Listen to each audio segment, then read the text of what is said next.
खाना पकाते हुए सबीहा के आंसुओं ने इतना परेशान किया कि अजीब से एहसासात में घिरी में कमरे में चली आई। हंडिया में भी मुझे इसके आंसू तैरते नजर आ रहे थे। बेड पर बैठकर मैंने कंबल लपेटा और मुमताज मुफ्ती की किताब इन कही खोल ली। मकसद सिर्फ इन आंसुओं से पीछा छुड़ाना था, लेकिन ये कोशिश भी ज्यादा देर कामयाब ना हो सकी। वो भीगी भीगी आंखें किताब के सफ़े पर अलिफाबेर आए और सारे लफ्ज़ इधर उधर भाग गए। किताब हाथ से खिसक कर नीचे जा पड़ी और जहन इन आंसुओं में डूबता चला गया। सर्दी का एहसास हुआ। मैंने कंबल सर तक तान लिया और किताब तकिए के नीचे रख दी। दिन भर की थकन दिमाग पर बारी तरह हावी हुई। ऐसे में नींद की देवी फौरन मेहरबान हो जाया करती, क्योंकि सारा दिन बच्चों के साथ मसरूफियत इस कदर थका देती थी। मुझे स्कूल में पढ़ाते चंद ही दिन हुए थे। वही गवर्नमेंट के स्कूलों के आम मसाइल क्लासेस ज़्यादा और स्टाफ की कमी के बायस एक वक्त में दो दो तीन क्लासेस को संभालना एक मुश्किल और सब्र आजमा काम था। 8 अक्टूबर के सानिये ने इमारत ढाकर रही सही कसर पूरी कर दी थी, लेकिन इन तमाम मसाइल के बावजूद इस स्कूल का मेयार तालीम बेहद अच्छा था। वजह अनथक मेहनत थी, जो शदीद किस्म की थकन से दो चार कर देती। यूं थक कर बिस्तर पर लेटते ही नींद की वादी में आतर जात, लेकिन आज नींद की जगह भी इन आंसुओं ने ले ली थी। चंद लम्ही बेचैनी से करवटें बदलने के बाद में बाहर खुली फिजा में निकल आए।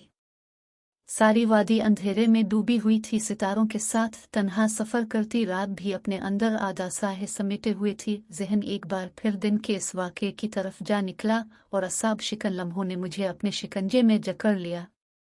कभी कभी यूं भी होता है, कोई एक वाक़या आपको तमाम तर हिस्सियात के साथ अपनी तरफ मुतवज्जे कर लेता, फिर आप इस लम्हे में मुक़य्यद होकर रह जाते हैं। तीसरे पीरियड का आगाज हुआ तो सूरज ने भी पहाड़ों के पीछे से तुलू होकर अपनी शक्ल दिखाई।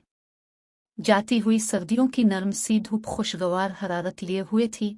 जमात सोइम की तालिबात को लिखने का काम देकर मैंने उनकी होमवर्क कापियां उठा लें। अभी 3-4 कापियां ही चेक की थीं जब सिसकियों की आवाज़ बेहद करीब से आई। वक्त कम था और मुकाबला सख्त वाला हाल था। बेतहाशा मसरूफियत में ना चाहते हुए भी इन सिसकियों के ताक़ुब में देखा, कुर्सी के एन पीछे बैठी सबीहा बेतहाशा रो रही थी। हरदम हंसता मुस्कुराता सुर्ख और सफ़ेद चेहरा आंसुओं से भरा था। डाके और खौफ की परछाइयां वाज़े दिखाई दे रही थीं। क्या हुआ? जवाब तो दो। कापियां मेज़ पर रखकर मैं पीछे मुड़ी और उसका चेहरा ऊपर करना चाहा, जो उसने घुटनों में छुपाकर मज़ीद तेज़ी से रोना शुरू कर दिया। रोने की वजह जानने की हर मुमकिन कोशिश करने के बाद नाकाम होकर मैंने दोबारा कापियां उठा लें। इस बेवक्त की रागनी ने मुझे शदीद कोफ्त में मुब्तला कर दिया। जी चाहा एक करारा सा थप्पड़ जड़ दूं। सर कुर्सी की पुश्त से टकाकर इश्तियाल की इस लहर को अपने अंदर जज्ब किया और प्यार से इसके सर पर हाथ रखकर फिर इसके रोने की वजह पूछी। चुप होना तो दरकनार, उसने सर भी ऊपर न उठाया। अचानक ख्याल आने पर मैंने साथ बैठी बच्ची से पूछा, इसकी किताब गुम हो गई है इसलिए रो रही है? हर तरफ ढूंढ ली, नहीं मिली। वजह जानकर मुझे इत्मीनान का एहसास हुआ तो मैं भी मुतमईन होकर अपने काम की तरफ मुतवज्जे हो गई। कौन सी किताब थी? उर्दू की। ओहो, ये कोई रोने वाली बात है? मेरे पास उर्दू की किताब है, वो ले लो और चुप हो जाओ। लेकिन आंसू शदीद तेजी से बहने लगे। मैंने हैरान सा होकर सबीहा को देखा। रोना हर मसले का हल नहीं होता। किताब थी, कोई इंसान नहीं जो खो जाए तो मिलते नहीं। ये जुमला बे-इख्तियार मेरी ज़बान से फिसला था, जिस पर बाद में अफसोस भी हुआ। चलो मैं आपको नई किताब ले दूंगी, बस अब खामोश। मिस ये कह रही है अपनी वाली किताब लूंगी। अब मैं अपनी वाली किताब कहाँ से लाऊं? लेकिन आंसुओं की शिद्दत से इसके मुंह से एक लफ्ज़ तक ना निकला। काम खत्म करके मैंने कापियां बच्चों को थमाए तो मेज़ के ऊपर एक किताब रखी नजर आए।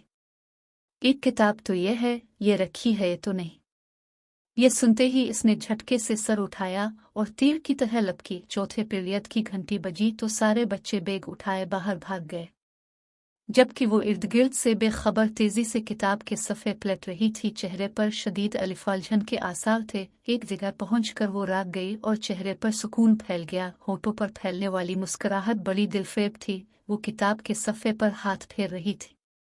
मैंने ये मंजर निहायत दिलचस्पी से देखा और बे-इख्तियार ही हाथ बढ़ाकर किताब ले ली। सफ़ों के बीचों बीच एक आदमी की तस्वीर थी जिसकी उम्र 40 के लगभग थी।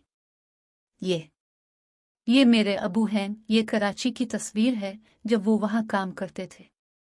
بے پناہ پیار اس کے لہجے میں سمٹ آیا تھا۔ میرے ابو چھٹی پر گھر آئے تھے اور پھر زلزلہ آیا اور وہ بھی شہید ہو گئے۔ اب میں ان کی تصویر اپنے پاس رکھتی ہوں۔